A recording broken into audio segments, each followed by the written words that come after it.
Bem-vindos ao Durma Com Essa, o podcast que te guia pelo universo do sono. Eu sou Guilherme Brassanini. E eu sou Jorge Pinheiro. E hoje você não pode dormir sem essa, porque a gente vai falar de um tema muito interessante, que são os exercícios para melhora do ronco e da apneia.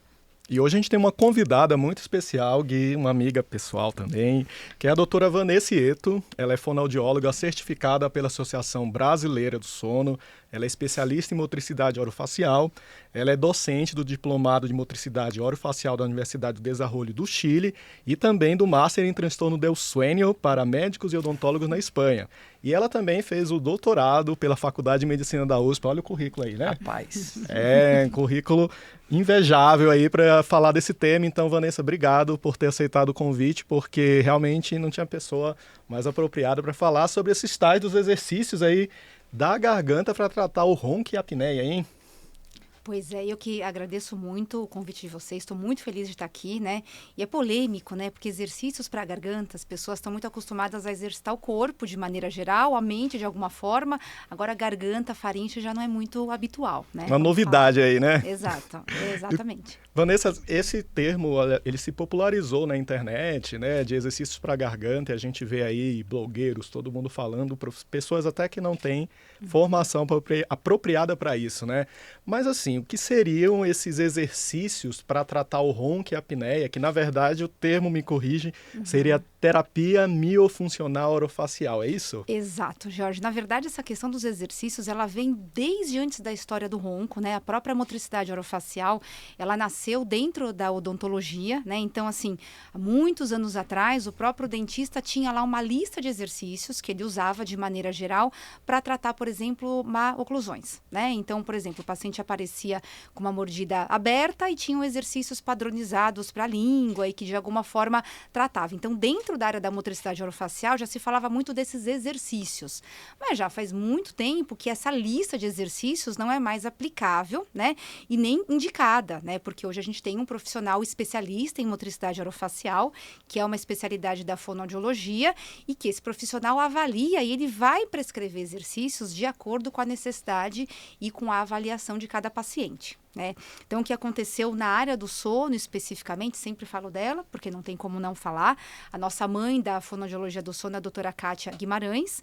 Então, ela muito atenta a essas questões, ela olhava o rosto dos apneicos de alguma forma e falava, esses pacientes têm alguma questão de motricidade orofacial que parece incomum a todos, né?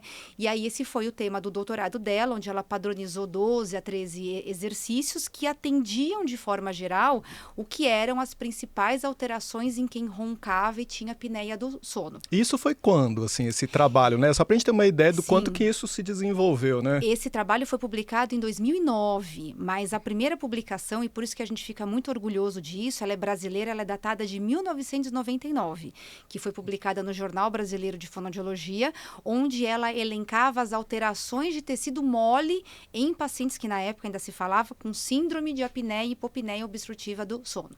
Né? Então, nessa publicação de 99, ela elencava isso, e depois a publicação de 2009, 10 anos depois, foi o resultado da tese de doutorado dela. Que aí foi esse boom todo, né? Pensando que a musculatura dos pacientes com apneia poderia ser tratada para reduzir a gravidade da apneia. Né? E daí depois a gente foi aí, eu, Fabi Kayamori, na continuidade, tentando reduzir esses exercícios, mas aí numa prática de um trabalho científico, de uma pesquisa, e para ver o resultado em cada paciente. Hoje, clinicamente, a gente não pode pensar em lista de exercícios, né? Porque assim, vamos pensar que no trabalho da Kátia, a indicação era que o paciente que o paciente fizesse 20 minutos de exercício 3 vezes por dia. Vocês têm 20 minutos 3 vezes por dia? Dá 1 hora por dia só fazendo exercício pra garganta, né, Gui? E de horário ainda por cima, né? Exato. Eu não tenho 20 minutos 3 vezes por dia. Então, a gente pensa que talvez na rotina de hoje seja impraticável. Depois, eu e a Fabi, a gente conseguiu diminuir um pouco isso,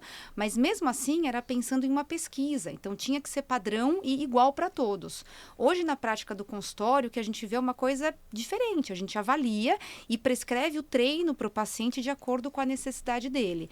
Tem exercícios que podem ser comuns, alguns pacientes com certeza têm, mas às vezes a alteração que o paciente tem, como ele engole, como ele mastiga, é muito particular de cada paciente. E aí, se você não abordar de forma individual, pode ser que o resultado aí não seja tão efetivo. É claro que isso é individual, mas vocês já chegaram a algum número assim de qual que seria o mínimo de exercício que o paciente poderia fazer para pelo menos manter? Ele fez um certo número de terapias, chegou a um resultado esperado, mas agora para manter isso, eu sei que deve ser individual, mas Sim. qual é o mínimo que você observa? O que vai mudando muito, Guilherme, é a forma como o paciente faz exercício, o tipo do exercício. Então, às vezes, depois da avaliação, a gente pensa que a gente vai precisar de exercícios para mobilidade de língua, mobilidade de véu palatino, de bochecha, pode ter até alguma questão facial e um trabalho com a função, seja de respiração, mastigação e deglutição. Então, no início, a abordagem, dependendo da avaliação, ela é um pouco mais ampla. O que eu costumo dizer, e isso eu não aprendi comigo, nem com a área do sono, foi dentro da fonoaudiologia mesmo, é que mais que 3 exercícios o paciente não vai fazer. Né? Então, você dá 3, corre o risco dele fazer 2. Se der 5, ele não faz nenhum. Né? E aí, o que a gente vê hoje muito com a questão da prática clínica? Depois que esses pacientes têm alta, alguns grupos musculares são difíceis de serem, da força ser mantida, da tensão ser mantida sem um exercício. Então, assim, no mínimo, depois da alta, talvez um exercício pensando em tensão de palato mole, musculatura de úvula e, para alguns pacientes, algum exercício pensando em força de língua. Mas a execução de como ele começa, até como ele avança depois de 3 ou 4 meses, é diferente. Né? Hoje mesmo, eu tive uma paciente, o percurso dela é muito interessante, uma paciente jovem, não é padrão, mulher, ela tem uma alteração de deglutição importante, que se a gente não olha, né, quando a gente olha para a faringe, para a língua dela, você fala, peraí, isso aqui não casa. Então, aí a história clínica dela traz informações importantes e aí quando você coloca isso, né, numa prescrição, a prescrição que você vai ler para ela e para outro paciente é completamente diferente. Né? Então, assim, alguns pacientes em alta podem se manter com 1 ou 2 exercícios específicos, mas a gente tem que ter certeza que eles estão respirando bem, mastigando bem e engolindo bem. Porque se essa tríade aí não for completa, vai ser difícil a manutenção. Né? Então veja que importante que é a individualização desses pacientes que vão ser submetidos à terapia orofacial. E em relação entrando até uma questão um pouco polêmica, a gente vê tentativas de padronização cada vez mais recorrentes. Entra no YouTube e você encontra a gente falando disso, né? E-books, cursos e até mesmo aplicativos de celular, né? Sim. Eu queria que você desse sua visão a respeito disso, dessa tentativa de simplificação e como que você vê tanto o lado negativo quanto positivo disso daí também, Sim. que tem algum. Sim, eu acho que é um perigo muito grande, né? Já faz tempo que eu não digito no Google, mas sempre que eu dou aula eu coloco lá exercícios para ronco para a gente ver quantos resultados aparecem. São milhares, né? E a gente tem desde questões de algumas reportagens que foram gravadas em épocas de defesa de doutorado minha, da Kátia e da Fabi, até materiais que a gente fala de onde isso apareceu, né? E às vezes até materiais publicados pelo próprio fonoaudiólogo, que você fala assim, não pode ser tão simplificado, né? Porque o grande problema dessa simplificação é um paciente aparecer e dizer, olha, eu já fiz o exercício, não funciona.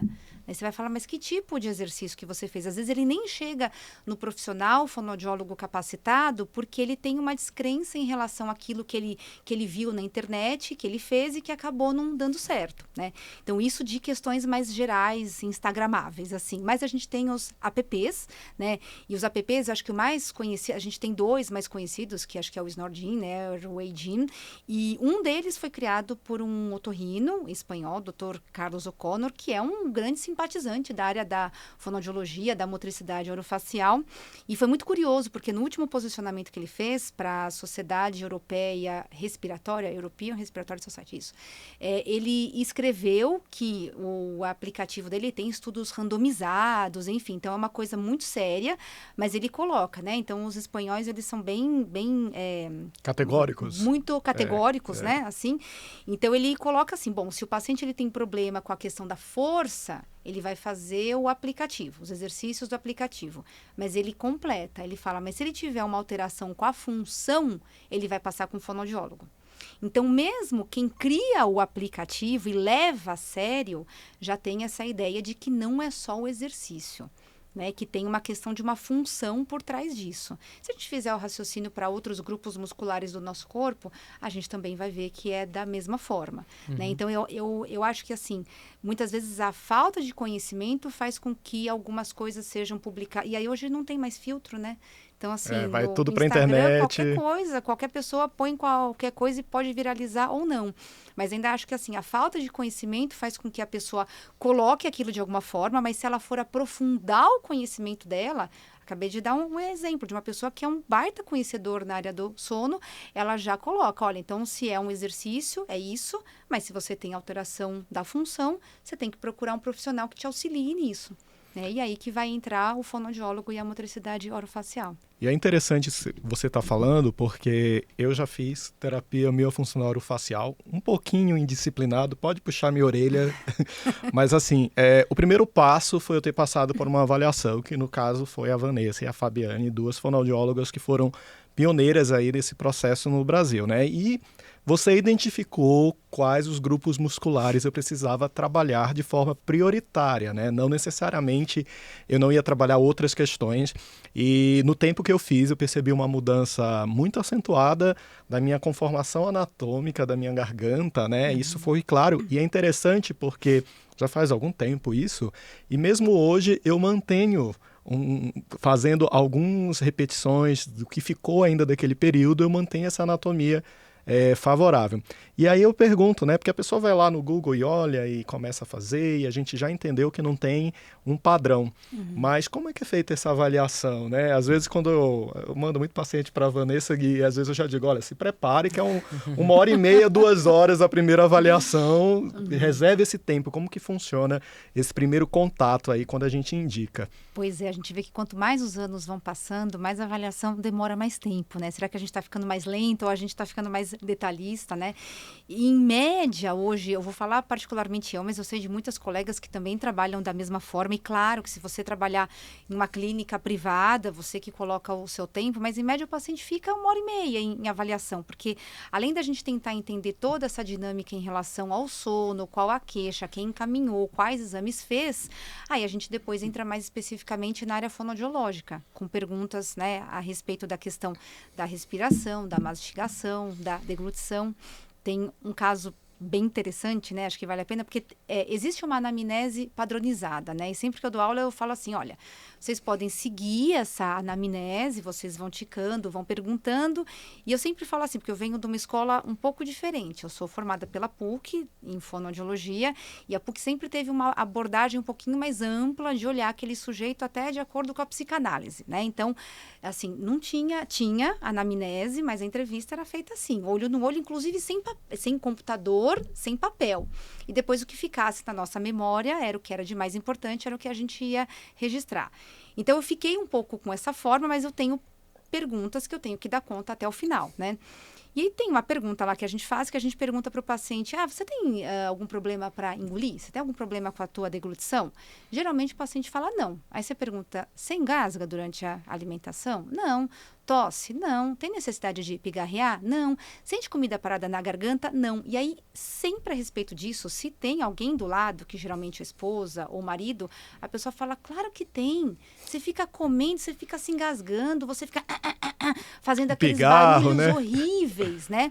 Então, o que acontece é que geralmente o paciente ele já se adaptou, ele já se acostumou muito com a forma com a qual ele executa as funções, porque isso é um processo automático, então ele não tem uma percepção para isso, e quem está de fora ajuda muito. Às vezes até um paciente que tem uma percepção boa, você pergunta, né? Foi o que aconteceu com esse caso, e na segunda sessão a paciente falou, então, mas espera aí, eu tenho que te contar uma história, dela veio com uma história longa. E aí eu falei, puxa vida, até comentei com ela, eu te perguntei na semana passada, mas eu não perguntei dessa forma como você está me contando hoje. Então, assim, às vezes essa questão, quando aparece na avaliação, aí não dura mais 1h30, dura 2. Mas voltando, né, como ela é feita.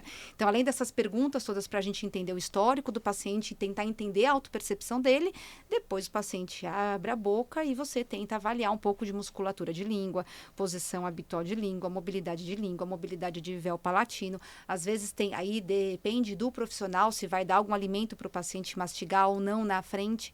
Eu sempre prefiro que me envie vídeo, né? Porque eu acho que Jorge e Guilherme, se eu der para vocês uma bolacha e eu sou fonoaudióloga, vocês vão comer Devagarinho, né? Super tranquilo. Né? Encarna o personagem na hora, né? E aí sempre pergunta pro paciente, mas você come desse jeito na tua casa? Ele falou, não, é que eu tô aqui na tua frente, né? Fala, então tá. Então eu sempre peço para que me enviem vídeos. Então, assim, é um pouco mais de 1h30, né? Porque daí, além disso, você vai, você para, você vê, você mostra pro paciente aquilo que ele te enviou. Então, realmente toma tempo, porque é nesse momento que você consegue ter um pouco do teu raciocínio clínico, do que tá alterado muscularmente, o que você tá relacionando com a situação do sono dele, o que você vai propor de treino, qual a alteração da função. É um quebra-cabeça bom, assim, de ser feito. Não, e eu vou encaminhar esse podcast para os meus pacientes, para eles entenderem, sim, né? E, sim. quem sabe convencê-los a fazer, porque uma das coisas que a gente sente que é difícil é o paciente falar, não quero fazer exercício, não vou ter essa adesão, etc. Então, eu queria que você falasse pra gente, é o que a gente conversou aqui, não tem receita de bolo, não existe, cada paciente é um paciente, mas que você explicasse um pouquinho como que de fato funciona na prática, o paciente ouvindo isso, né, como que funciona desde a primeira consulta até o número de sessões determinadas e esse acompanhamento que vai aí ao longo da vida, né, porque a apneia é uma doença que a gente sabe que é crônica, então vai ser um acompanhamento que vai levar aí durante toda a vida, né? Sim, sim. Pensando em protocolo, Guilherme, a gente pensa em reavaliar o paciente depois de 3 meses, né? Porque depois desse tempo é onde ele teria essa modificação muscular e funcional. Alguns pacientes, principalmente às vezes os que têm apneia um pouco mais grave ou tem mais idade, vai levar um pouco mais de tempo e questões cotidianas. Olha, o paciente entrou em férias, ficou 1 mês viajando e às vezes nesse 1 mês ele não pôde evoluir a conduta. Mas geralmente eu falo que em média da avaliação para reavaliação é de 3 a 4 meses, né? A adesão é um desafio enorme, mas acho que é um desafio para todos. Terapias a longo prazo, todas né? Todas as terapias, né? O CPAP, a grande dificuldade é a até adesão o aparelho intraoral. Todos, né? Mas eu acho que assim, e eu sempre comento isso, eu falo que o nosso orientador do doutorado, o doutor Geraldo, era um grande visionário disso, e ele falava assim para os pacientes, você faz exercício, a academia? Quando o paciente falava que sim, ele encaminhava para fono. Eu ficava brava, né? Porque eu falava assim, mas o que ele tá pensando? O que isso tem a ver, né? Exercício da academia com fono não tem nada a ver. E o raciocínio dele, claro, que é muito além disso, né? Uma pessoa que entende o que um exercício vai fazer no corpo é uma pessoa que também tem mais chances de entender o que um exercício, estou falando de forma simplificada, mas o que o exercício pode fazer na faringe de modo geral. Isso que o Jorge falou é bem importante. Conforme a pessoa vai vendo modificações estruturais, né? Porque aquele paciente que abre a boca, ele mal consegue ver nada, não vê a garganta de modo geral, ele não consegue visualizar a úvula, e depois isso vai mudando, a forma que ele engole muda, a forma que ele mastiga muda a qualidade de vida, porque quem dorme ao lado não cutuca mais ele. E isso é a maior prova de boa adesão que a gente vai ter. Porque conforme o paciente vai sentindo na pele ou no sono, né, vamos dizer assim, que ele está tendo uma melhora, isso pode gerar mais qualidade de sono e de vida, ele adere mais. Eu acho que o grande problema é como isso às vezes... Não como isso é comunicado, mas assim, até porque é difícil comunicar, né? Você vai falar pro teu paciente, olha, você vai lá na fono para você mastigar melhor, para você engolir melhor, para respirar melhor. O paciente vai falar, ele vai falar assim para você, eu respiro bem. E continua com a boca aberta. Eu engulo bem, doutor, ele vai fazer isso aqui, ó. Né? Uma pressão uma força, enorme. Né? Ele não percebe que ele faz isso ou errado. Então, às vezes, precisa de um processo que mobilize mais um pouco esse paciente para que ele tenha essa compreensão. Né? E aí é muito curioso, porque no consultório, hoje acho que chegam cada vez mais, pela sorte que eu tenho de trabalhar com bons parceiros, que são colegas médicos que fazem esse encaminhamento, o paciente chega um pouco melhor triado nesse sentido, porque o próprio colega médico tem a sensibilidade, às vezes, de perceber o quanto aquele paciente pode estar motivado ou não a um tratamento dessa forma. Então, os pacientes chegam de uma forma diferente, mas às vezes, quando, sei lá, o paciente chega de livre demanda, depois eu encaminho para avaliação médica e o paciente volta. E na segunda sessão ele volta, ele não fez nada. Não vai aderir, né? Não vai ter adesão. Aí, às vezes, eu falo, olha... Vamos tentar só mais uma semana, mas se você vier na semana que vem, não é como castigo, né? É como assim, não adianta você fazer o exercício só quando está na minha frente, né? Porque você não vai ter mudança em nada. E aí, assim, hoje, graças a Deus, o número é um pouco menor dos pacientes que que eu tenho que dispensar dessa forma, mas isso porque eu acho que tem um viés grande, né, dos pacientes que chegam melhor encaminhados, mas de verdade, não é para todo mundo, né, porque acho que também não é todo mundo que encara um espelho. Sim, tem muitas questões envolvidas nisso, né? Um A frequência, você ali num espelho, identificar coisas que não são tão faladas assim, né? E eu acho interessante isso porque alguém de repente vai assistir esse podcast, vai dizer, poxa, vou marcar com a doutora Vanessa, marcar lá uma avaliação, né?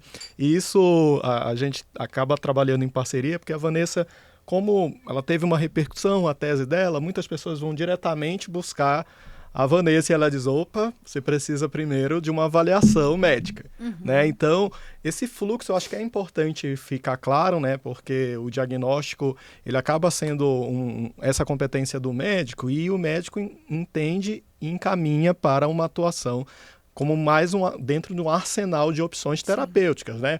Porque primeiro que a gente tem que entender que pode ser a terapia miofuncional de forma isolada, né? Para tratar o ronco-apneia, ou ela pode estar dentro de um escopo ali de possibilidades terapêuticas, não é isso? Exatamente. E assim, uma das minhas paixões, pensando, é terapia combinada, né? Porque eu acho que quanto mais a gente conseguir agregar para aquele paciente, melhores são as chances de melhora efetiva, né? Eu acho que nenhum caso hoje, se a gente pensar, é terapia isolada, porque o paciente às vezes ele já vem fazendo exercício físico, já vem com essa mudança importante. Quando vem, eu brinco, não é porque vocês são otorrinos, tá?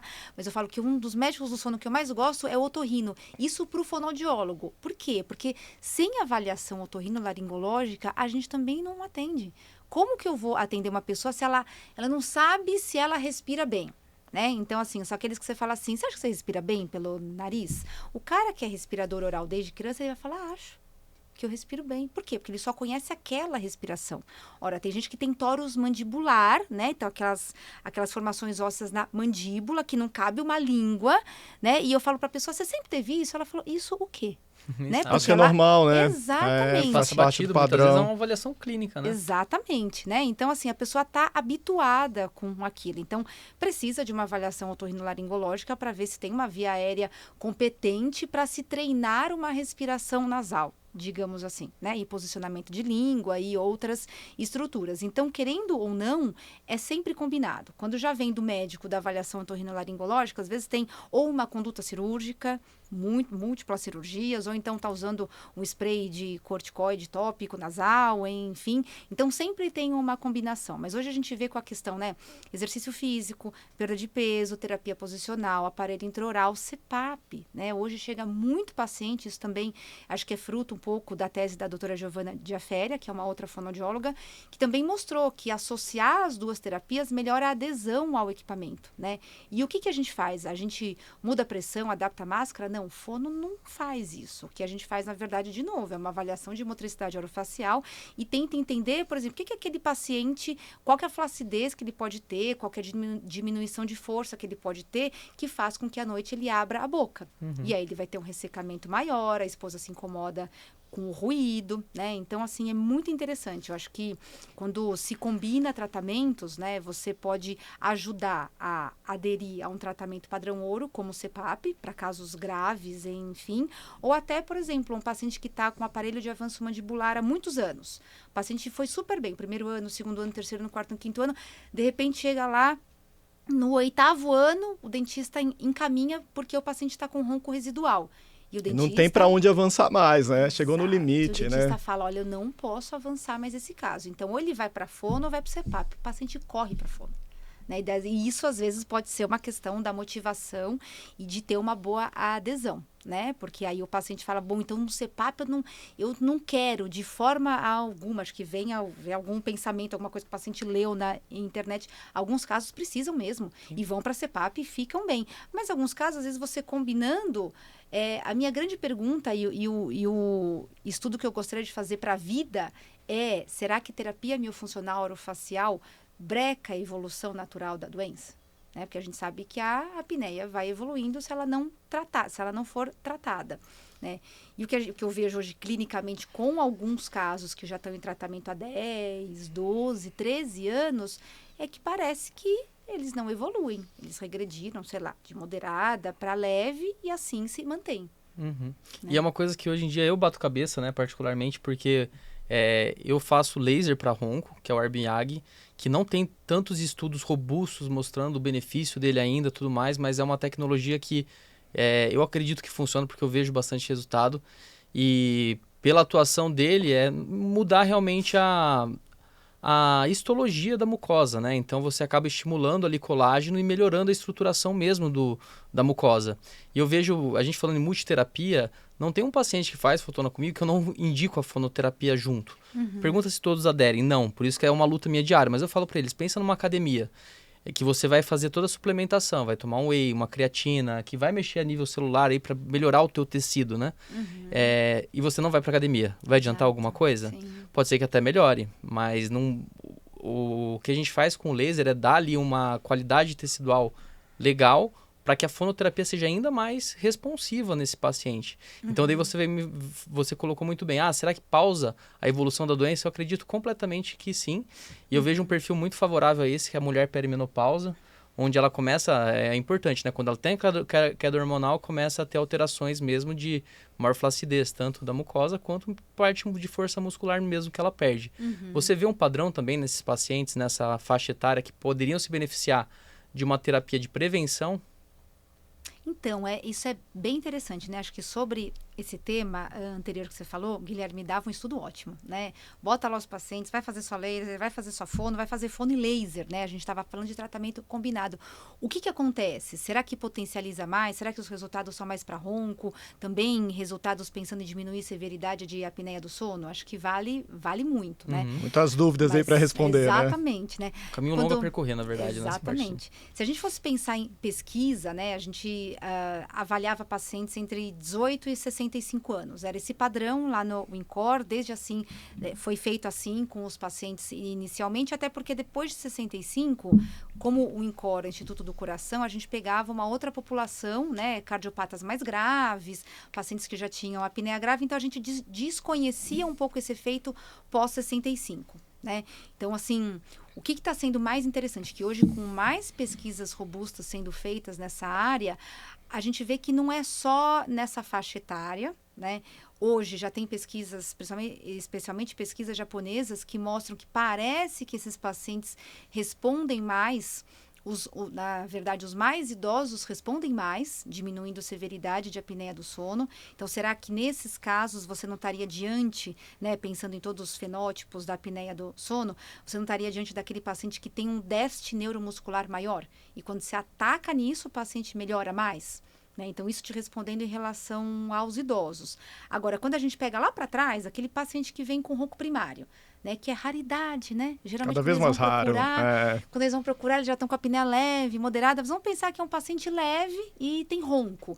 Geralmente, esse paciente, às vezes, ele tem menos alterações neuromusculares, de forma geral, musculares. Ele é mais jovem e ele melhora mais rápido. Né? Eu até brinco, eu falo, nossa, esse paciente, às vezes, ele tem alta nesses mesmos 3 ou 4 meses. É um paciente que faz 6 sessões. Por quê? Porque a musculatura vai melhorando e vai respondendo tanto que eu falo, o paciente não precisa vir semana a semana para falar que bonito, tá fazendo 10, faz 20.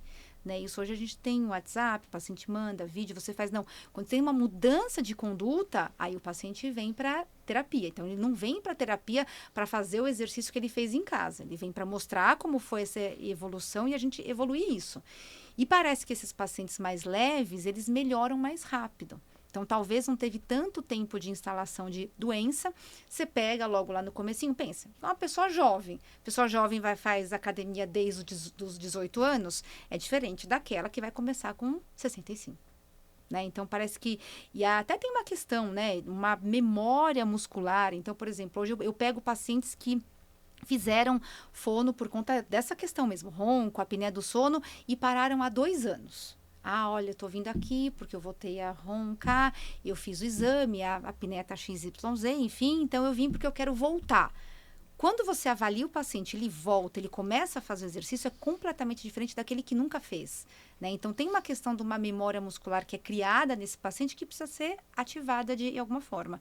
E talvez no paciente mais jovem, por que eu digo talvez, né? Porque a gente não tem estudos científicos, pesquisas que vão comprovar isso, mas talvez no paciente mais jovem, menos tempo de instalação da doença, ele tenha menos lesão nesse sentido, pensando numa doença progressiva do ronco ou alguma coisa nesse sentido, então ele melhora um pouco mais rápido.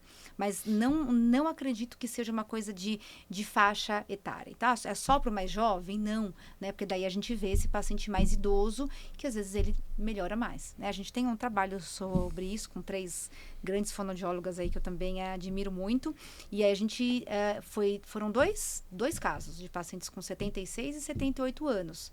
Aí foi terapia miofuncional orofacial exclusiva, porque eles não faziam, assim, eles não começaram nenhuma terapia junto, e eles passaram de severos para leve ou sem apneia. Quando eu vi esse resultado, um era um paciente meu e outro era da doutora Lilian Krakauer, eu vi aquilo e falei, meu Deus, e era um paciente que assim, não tinha experiência nenhuma com paciente idoso. Quando eu topei atender esse caso, que foi encaminhado por um médico do sono, eu falei, olha, a gente atendia no protocolo até 65, chega esse senhor com 78, né? Demorou mais um tempo, foi um caso que a gente reavaliou depois de 4 meses. Demorou, a musculatura demorou mais para chegar onde a gente queria, né?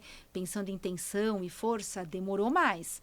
Mas quando veio os 2 exames de polissono e a gente comparou, eu falei, meu Deus, né, isso não é uma coisa tão comum de acontecer. A gente tem os trabalhos que mostram que a redução do índice de apneia e hipopneia é ao redor de 50%. Então, se eu estou com um paciente severíssimo, com IH de 50, não posso fazer terapia miofuncional isolada. Vou diminuir para 25, o que significa isso? Né? Mas, nesses pacientes idosos, não sei, parece que tem algum mecanismo de uma melhora mais efetiva. E a gente fala aí da orofaringe, a gente está falando de várias estruturas, né? Mas a gente não pode esquecer desse órgão aí que ocupa boa parte, às vezes nem tem espaço todo para ela, que é a língua, né? A língua é um processo aí complexo nessa questão da apneia do sono, do ronco, né? Lembrando que é um dos principais locais de obstrução da via aérea. Sim. E o que a gente olha da língua é só a ponta dela, né? E eu acho super importante porque a gente só lembra da língua para falar e comer, né? Exato. Mas Ou a quando gente... tem afta, né? Quando tem uma afta, né? Mas a gente... Quando morde ela. Quando morde, né? Mas a gente relaciona a língua a tanta coisa, né? A fofoca é a pessoa que tem a língua grande, né? E o ronco e a apneia, né? A língua tá ali. E a gente sabe, hoje os estudos mostram que a gente tem uma deposição de gordura na língua também, que esse órgão, ele tem uma função, assim, muito expressiva, de uma forma geral, e mesmo quando ele não tem função, ele é capaz de atrapalhar uma outra função, né? Exatamente. E como que você enxerga essa questão da língua, né? Como que isso entra na avaliação? Porque eu acho que, às vezes, a gente ainda não dá a devida atenção, né? Exato, Jorge. Os pacientes mais bem-humorados, às vezes, saem da avaliação dizendo, então a conclusão é que a minha língua não cabe na boca. Minha língua é grande, né? Eu tenho a língua grande. Exatamente isso, né? Mas tem um curso muito bacana, não é conflito de interesse nem nada disso, mas tem um curso que ele chama Anatomofisiologia da Língua, é dado por uma fonoaudióloga, uma das maiores experts em língua, que é a doutora Roberta Martinelli. Eu já fiz esse curso 2 vezes. São 20 horas só falando sobre língua, musculatura, função.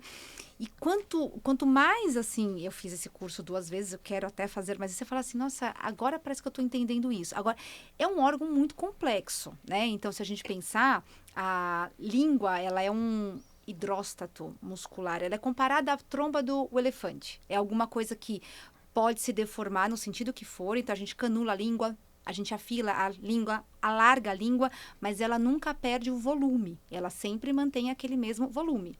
Então, às vezes, eu não tenho um volume muito grande aqui anterior, mas eu tenho um baita volume posterior, né? E a gente entende que quanto mais volume posterior, pior. E esse maior volume posterior pode ser tanto em relação a essa questão de depósito de língua ou até uma alteração muscular da língua. E aí, isso é um problema grande, né? Porque, assim, os colegas otorrinos muitas vezes operam e muito bem o palato mole, a faringe, de modo geral, mas ainda bem que aqui no Brasil acho que ninguém opera pedaço de língua, né? Não faz glossectomia parcial pensando em apneia do sono. Aqui no Brasil, lá fora fazem, né? A grande questão é, se eu tirar um pedaço da língua para obstrução, como é que o paciente vai desempenhar as outras funções? Como é que ele vai mastigar? Como é que ele vai engolir? Como é que ele vai falar?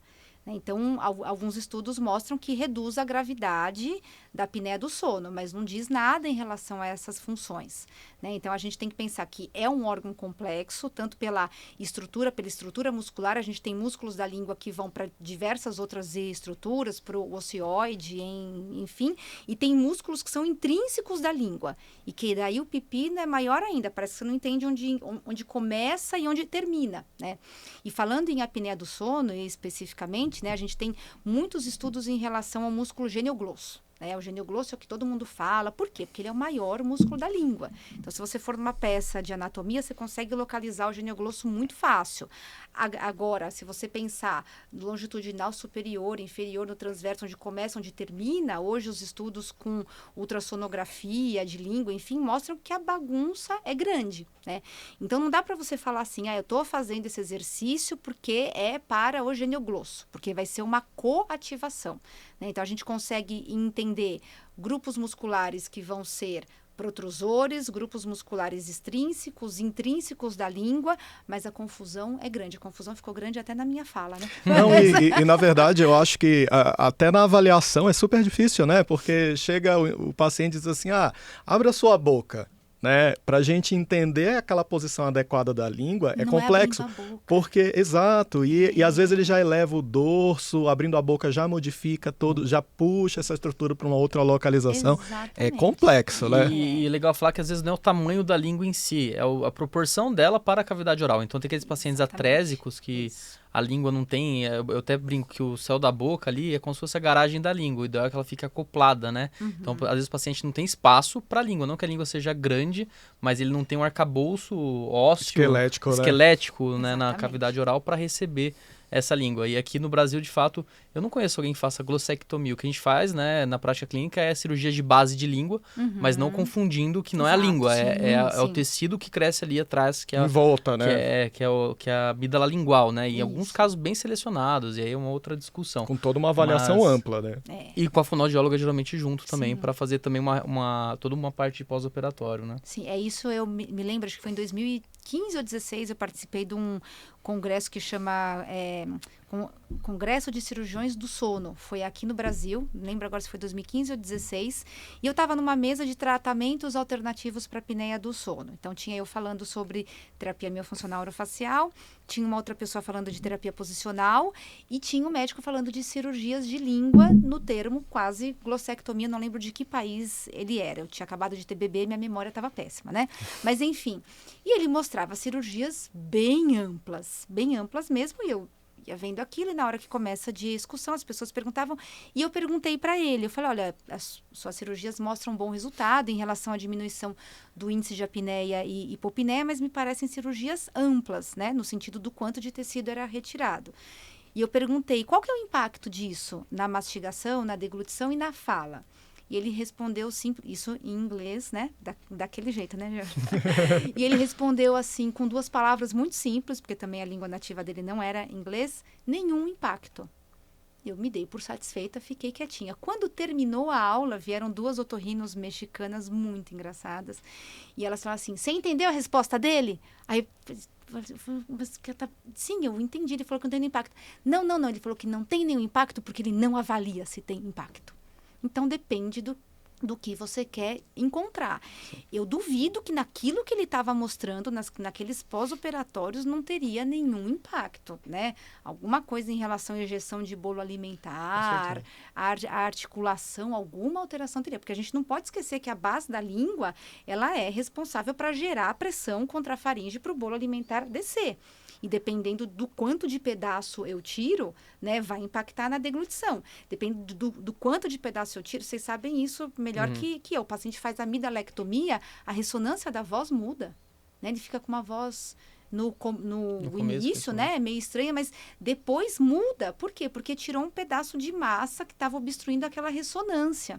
Né? Então, alguma alteração tem. Não estou falando de faringe, mas estou falando dessas glossectomias parciais. Mas falando em faringe também, tanto que hoje em dia a gente não atua mais cirurgicamente na linha média. Quando eu falo linha média, palato mole ali, úvula, né? Porque os estudos de longo prazo mostraram que os pacientes evoluíam de fato com disfagia, principalmente, né? Então, hoje em dia é uma cirurgia que é praticamente proscrita, a gente fala que não mexe mais de forma exagerada, podemos dizer assim, na linha média, mas a gente ainda vê otorrinos que não estão atualizados em relação a essa técnica fazendo. Então, eu pego muitos pacientes com cirurgia relativamente recente de ressecção completa da úvula e recorte palatal grande. Lembrando que tem uma função, né? A úvula não é só aquele tecidinho lá para vibrar, né? Ela tem uma função importante. Ô, Jorge, é um mito que é a campainha para sinalizar o estômago que tá chegando a comida? Pois é, né? Você já viu essa? Essa é clássica. Essa é a função da úvula. Gente, mitos derrubados aqui, né? Então não é bem isso que acontece, né? Pois é. Ainda bem que não se faz mais, né? Porque às vezes também tem uma questão. Às vezes esses pacientes de cirurgias amplas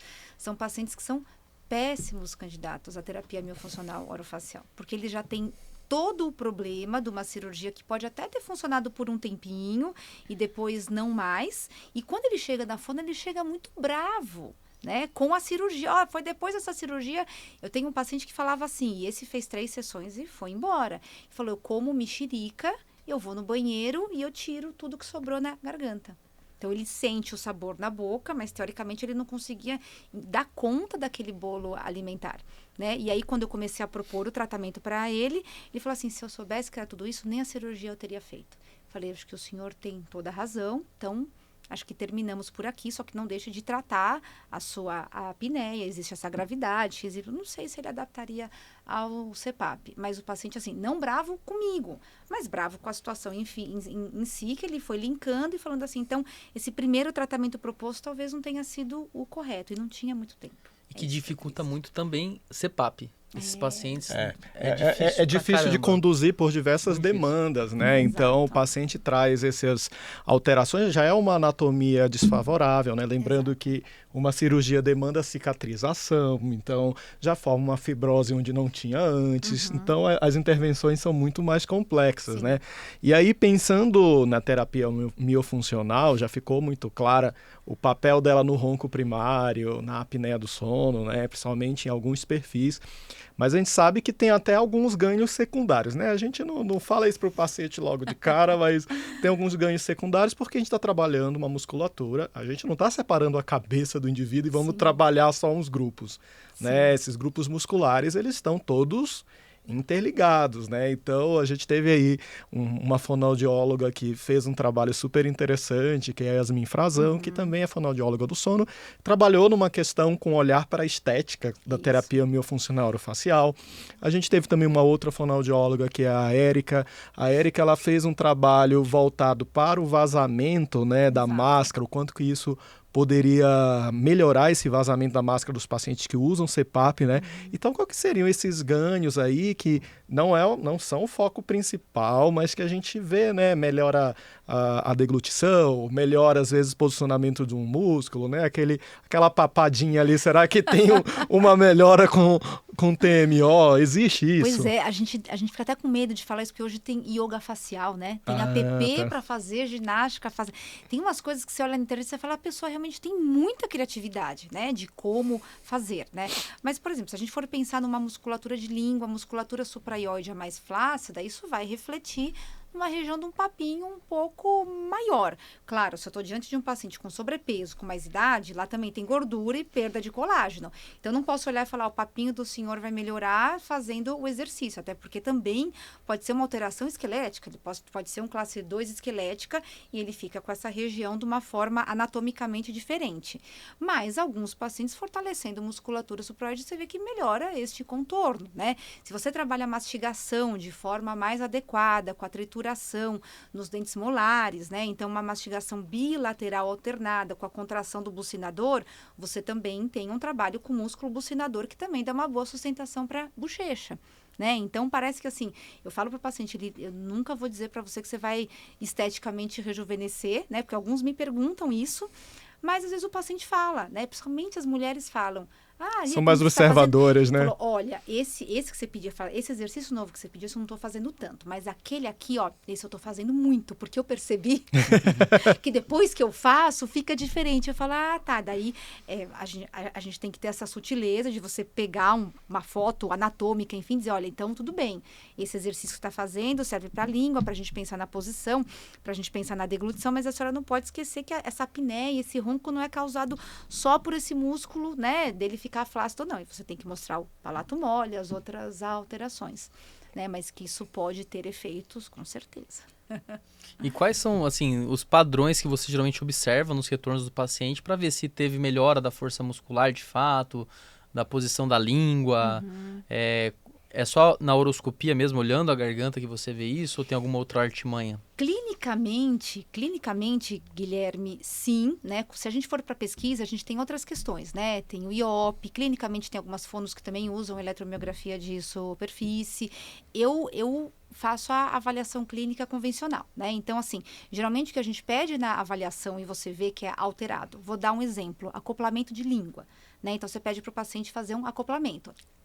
Aí você observa como ele faz isso, se a língua está bem acoplada, se a musculatura está bem contraída, se tem língua sobre o dente, né? E ele vai ter que treinar, por exemplo, esse caso vai ter que treinar porque era um respirador oral, ele foi operado e agora ele vai respirar pelo nariz. O paciente manteve a vida inteira a língua no assoalho da boca. Ele não vai fazer o acoplamento assim.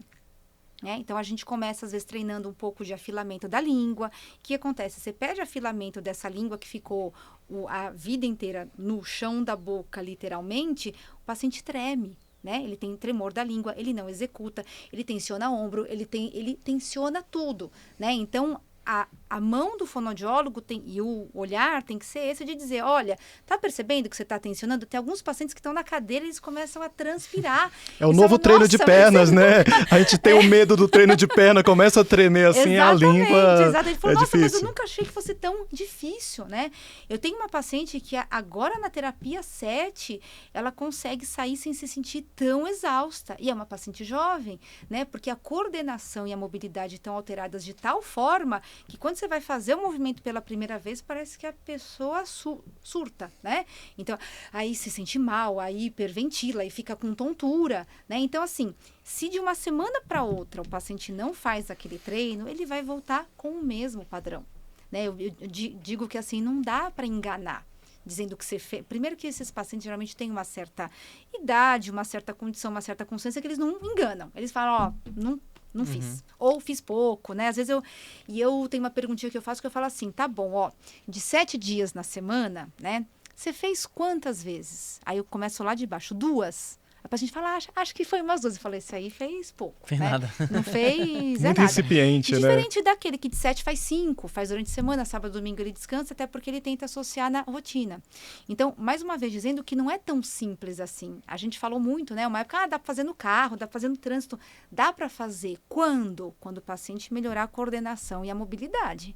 Né? Se ele vai tentar fazer um afilamento sem olhar no espelho, afilamento da língua, por exemplo, ele não consegue ter esse feedback visual. Então tem uma escala evolutiva aí desse tratamento, né? Um momento para cada situação, né? Porque a gente tenta simplificar, e às vezes até falo para o paciente, eu disse, olha, não desiste, precisa de uma persistência, e você pode fazer alguns exercícios, você está ali no trabalho, frente no computador, consegue fazer alguma coisa, mas lembrando que não é o tratamento completo, né? Exatamente. Tem momento que ele tem que ir ali no espelho, não é isso? Tem que encarar o espelho. Tem que encarar o espelho. Isso ainda com alguns acessórios também. Você utiliza na prática clínica acessórios? Alguns. Eu ainda acho, Guilherme, acho que eu sou de uma escola mais velha, assim, que quanto mais acessório o paciente tiver, menos faz. Pode dificultar ele a fazer. Eu né? acredito nisso. A praticidade, exemplo, né, do processo. Então, por exemplo, você pode treinar o músculo bucinador com exercitador facial. É um negócio super bacana, o paciente aprende a fazer, lembrando que você vai treinar o bucinador, que você quer que ele tenha uma mastigação, um vedamento labial, essa questão toda.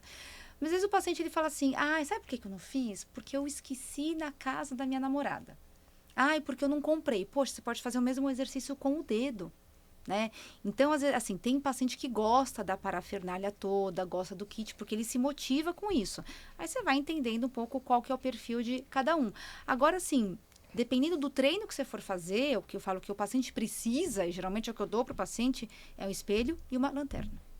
né? Você fala, mas no celular tem lanterna, mas às vezes não dá o foco que precisa. Pacientes que têm mais idade, né? Eles deixam o celular longe. Então, assim, espelho e lanterna, sim, né? Então, eu acho que alguém, brincando com as palavras, é alguém que precisa se olhar um pouco melhor. Eu falo isso porque um paciente meu, semana passada, ele chegou, foi a primeira consulta, mas ele já tinha passado por tudo. Ele falou, eu só não quero usar CPAP. Já tentei até fono, tinha tentado tudo. E eu falei, tentou fono mesmo? Ele falou, eu comprei os equipamentos que ela pediu, chegou por correio, mas nem abri a caixa. E eu fico me perguntando que equipamentos que eram esses, né? Porque ele pode usar um exercitador facial, pode usar um respiron, pode usar alguma coisa nesse sentido, mas não é necessário para todo mundo. E nem foi para esse paciente tão motivador assim, né? Exatamente. Exato, parece que foi mais um artifício, né? Exatamente. Bom, eu acho que a gente tem questões muito amplas aí falando da terapia miofuncional, como já foram muito bem esclarecidas, né? E para quem não sabe, assim, a Vanessa, a tese de doutorado dela virou uma referência sobre isso, porque começou tudo com a professora Kátia Guimarães, né? Mas teve um hiato aí, né, entre a tese dela e a sua, e lógico que tem outros profissionais aí na área, mas eu lembro que, né, a sua tese foi até motivo de reportagem fora do Brasil, né, Good Morning America e tudo mais, e você começou também a trabalhar muito na formação de outros profissionais, né? Então hoje talvez alguém aqui vai estar assistindo esse podcast, um fonoaudióloga que vai estar interessado e diz assim, como que começa nesse caminho, né? A gente está falando aí de uma doença que acomete aqui no Brasil quase 50 milhões de pessoas, ronquiapneia.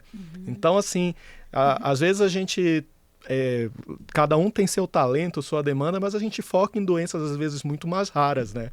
E o ronquiapneia, como o professor Geraldo Lorenzi, né, fala que todos nós, assim, otorrinos, fono, dentista, estamos na boca do gol.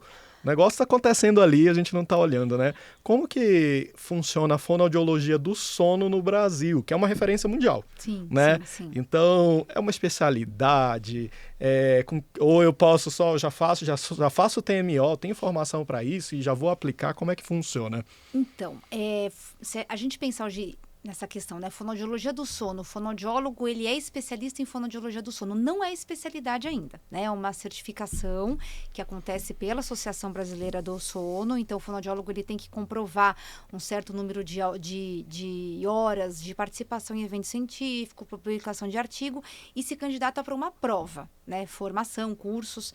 Ele faz essa prova teórica, se ele passar nessa prova, ele vai para uma prova prática, onde ele tem que mostrar um caso clínico, onde a atuação dele na área do sono e o raciocínio com a fonoaudiologia foi correto. Pode ser um caso que deu certo, um caso que não deu certo, mas que tenha o olhar do fonoaudiólogo para isso. Inicialmente, Jorge, nasceu na motricidade orofacial, até porque por conta desse histórico todo, mas hoje a gente já tem outras especialidades da fonoaudiologia conversando com o sono, né? Audiologia, gerontologia, até fluência, né? Então, tem alguns artigos publicados que mostram, por exemplo, que a qualidade do sono interfere na fluência. A sonolência excessiva diurna interfere na fluência de fala de adolescentes. A anquiloglossia, né? A língua presa que as pessoas falam também com sono, né? Então, hoje tem essa comunicação com outras áreas. Então, assim, não é que você precisa ser um especialista em motricidade orofacial para ser um fonoaudiólogo do sono. A gente teve a publicação do Consenso de Fonoaudiologia do Sono no ano passado, que mostra essa interlocução com várias áreas, mas pensando em distúrbios respiratórios do sono, apneia obstrutiva do sono e ronco, aí você tem que ter a tua expertise em motricidade orofacial. Porque daí como que você vai avaliar e prescrever um tratamento se você não atua na área de motricidade orofacial, né? Mas pensando no fonoaudiólogo que está buscando essa formação, né? Eu acho que não tem como a gente atuar numa doença sem a gente conhecer a doença ou conhecer a área. Então, vão buscar cursos na área do sono de modo geral. Pode ser um aprimoramento, pode ser uma especialização e depois tem cursos mais voltados para essa área de fonoaudiologia do sono. Eu acho que ainda é mais divulgado e ainda está dentro, por exemplo, eu sou professora dentro de cadeiras de motricidade orofacial. Então, dentro da motricidade orofacial, tem uma disciplina, atuação fonoaudiológica na apneia obstrutiva do sono. Então, ainda está dentro da área da motricidade orofacial, né? Embora tenha essas outras interlocuções com outras áreas, por exemplo, voz, né? Então, assim, tem a Bruna que ela fez uma tese de mestrado, depois uma tese de doutorado. Então, será que o uso do CPAP interfere na qualidade vocal do paciente? Né? Então, tem estudos em outras áreas. Né? É muito legal quando a Bruna dá essa aula dela, ela põe a voz de 2 pacientes, né? E ela fala assim, vocês estão achando essa voz, elas são vozes diferentes? Qual que vocês acham que é a voz do paciente apneico, né? A gente mata na hora, porque é uma voz que parece que não tem espaço para ter ressonância. Eu não sou especialista em voz, né? Mas, assim, acho que já passou por vocês também. Vocês escutarem alguém falando, né? Falam, esse cara tem apneia. Tenho certeza que tem. Se botar para fazer a polição, você vê circunferência cervical aumentada, a voz diferente, alguns até dão esse sabor de você ver engolindo, você vê aquela língua. Padrão respiratório durante a fala também. Né? Exatamente. Né? Mas, voltando na pergunta, eu acho que tem que buscar cursos em sono e depois tem que buscar cursos específicos em fonoaudiologia do sono. Principalmente, às vezes, se é um fonoaudiólogo que já está ativo, né? Ele tem que conhecer mais o sono e os distúrbios e transtornos. Né? Então, isso eu sempre falo para os alunos fonoaudiólogos. O paciente procura vocês com queixa de ronco. E ele veio numa fonoaudióloga porque ele viu que os exercícios melhoram o ronco. Isso é pergunta de prova para eles. Vocês tratam? Né? Sim ou não? Né? E a resposta é, depende. Mas o que eu estou fazendo eles pensarem? Tem que ter uma avaliação médica antes para saber esse ronco, que é a ponta do iceberg, se ele é um ronco primário, se ele é um ronco associado a uma certa severidade de apneia do sono, se ele é um ronco associado a uma hipertrofia de tonsila, adenoide. Né? Então, assim, vocês não vão dar exercícios de motricidade orofacial ao paciente, mesmo que ele tenha alteração na avaliação, se ele não tiver uma alteração, não tiver uma avaliação médica antes disso. 10 anos que você defendeu o seu doutorado, não é isso? Me corrige. 2014. 10 anos, eu estava na residência, eu estava presente. Nossa, lá nesse momento. Foi em agosto de 2014. Exato, 10 anos. E aí eu pergunto para você, o que mudou em 10 anos? Nossa, mudou muita coisa, Jorge. Estou 10 anos mais velha. Duas filhas, Duas né? filhas, né? Duas filhas, O doutor Geraldo falou que eu era um exemplo de programação, né? Como que é? Você defende, publica e aí você tem filho, né? Exato. Mas isso é uma dificuldade minha de fazer muitas coisas ao mesmo tempo mesmo. Mas, assim, muito mudou porque eu acho que eu vim um pouco dessa formação e muito contaminada da pesquisa. Né? Então, aparecia aquele paciente no consultório, meu olhar ia na pesquisa, naquilo que tinha que ser daquele jeito, então vamos seguir esse protocolo. E aí a gente vê que o caminho na clínica não é esse, porque o paciente está demandando outras coisas. Né? O paciente da pesquisa, ele se submete a muito mais exercícios, a muito mais treino, porque ele sabe que aquilo é uma pesquisa. De alguma forma, o paciente que te busca na clínica, ele não tem só a demanda do ronco, né? Às vezes ele tem a demanda do quanto a pessoa que está dormindo do lado dele não suporta mais aquela relação daquele jeito, o parceiro já mudou de quarto. Então, acho que você tem que entender uma dinâmica muito maior, né? Eu brinco, não para tratar um problema relacional entre o casal, né? Mas para saber minimamente direcionar. Então, acho que o olhar, né, fica um pouco mais amplo, porque você consegue enxergar o sono de uma maneira um pouco mais global. Então, como que essa esfera está afetando esse paciente nos diversos aspectos da vida dele, né? Então, não é só, eu brinco que aquele cutucão que o paciente recebe, e aí é muito curioso, né, que o paciente chega assim, quando tá com um namorado novo, né, eu falo para a paciente, mas ele nunca se queixou do seu ronco? Ela fala, não, e olha, eu gravo aqui no Snorlab, olha quanto que eu ronco, daí ela fala assim, aí tem um pedaço do Snorlab lá, vamos dizer que tá sem ronco, talvez ele acorda nesse momento, né, que eu não tô roncando, não, na verdade é uma relação nova, o cara é um cara bacana, que não vai falar para uma mulher bacana e jovem que ela ronca. Né? Então, aí você fala, então vamos começar a gravar para acompanhar isso. Então, você começa a ter um pouco um olhar que extrapola a pesquisa, tanto para todos os aspectos de vida para o paciente, quanto para a avaliação que você faz e para o treino que você prescreve. Acho que um pouco mais de autoridade mesmo sobre aquilo que foi feito e que não tem que ser igual para todo mundo. Acho que a grande mensagem é particularização sempre, né? Exato. A gente pode chamar de customização de tratamento, individualização, mas não tem saída disso. E aí, vamos para a nossa pergunta secreta? Primeiro vamos passar as então tá bom. Olha, eu vou manter um suspense aqui dessa pergunta, mas Vanessa, assim, primeiro, parabéns por esse seu trabalho brilhante, né?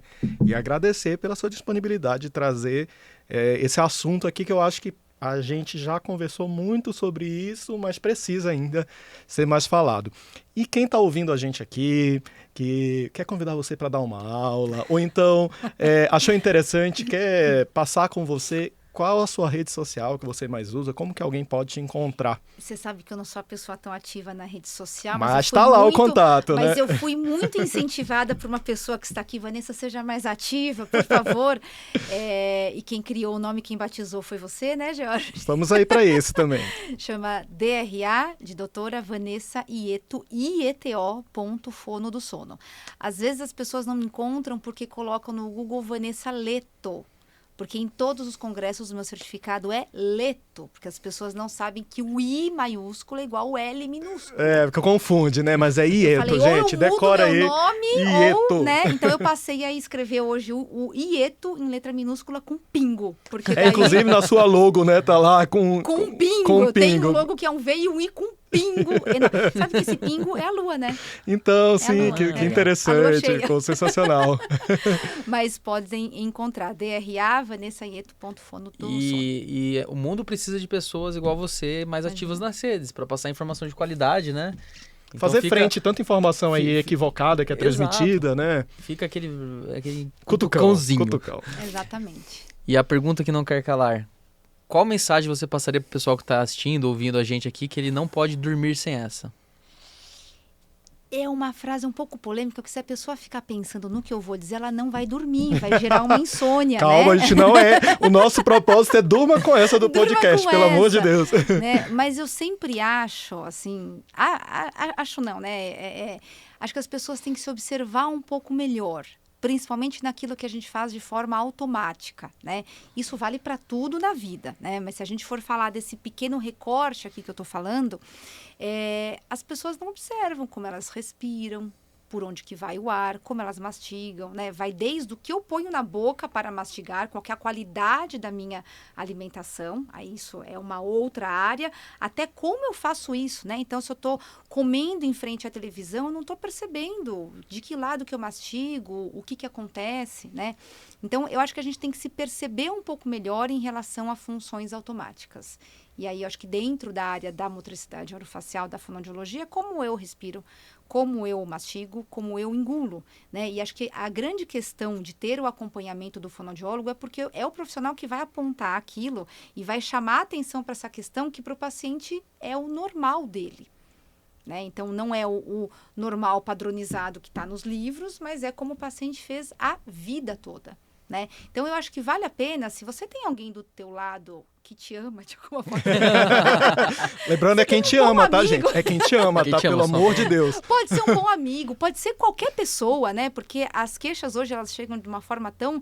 Se a pessoa dizer, você come de um jeito estranho, né? É porque alguma questão você tem lá. Tem uma paciente minha que ela falou assim, nossa, todo mundo da minha família fala que quando eu vou tomar água eu fico vermelha, como se eu fizesse muita força. Pô, alguma coisa ela tinha, mas coitada, na vida toda ela nunca foi triada, talvez para o profissional que a ajudasse. Ela só é triada para o profissional que ajuda quando ela faz uma cirurgia, o ronco não reduz e o profissional encaminha para fono.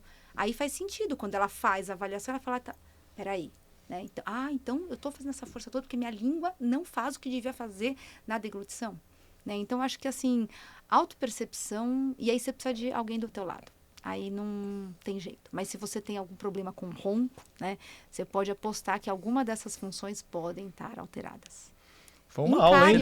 Maria, foi um episódio, uma aula aí. Vanessa, obrigado mais uma vez. A gente está super feliz de contar com você nesse projeto. E você que está assistindo a gente, lembre que esse episódio você pode compartilhar para alguém que você acha que precisa ouvir sobre isso, conhecer mais sobre esses tratamentos novos para a apneia do sono. E compartilhe, siga a gente nas nossas redes sociais, no Instagram, @DurmaComEssaPodcast, e também no canal no YouTube Durma Com Essa. Então, a gente se vê no próximo episódio, né, Gui? Com novos convidados. Com novos convidados. Até a próxima. Até mais.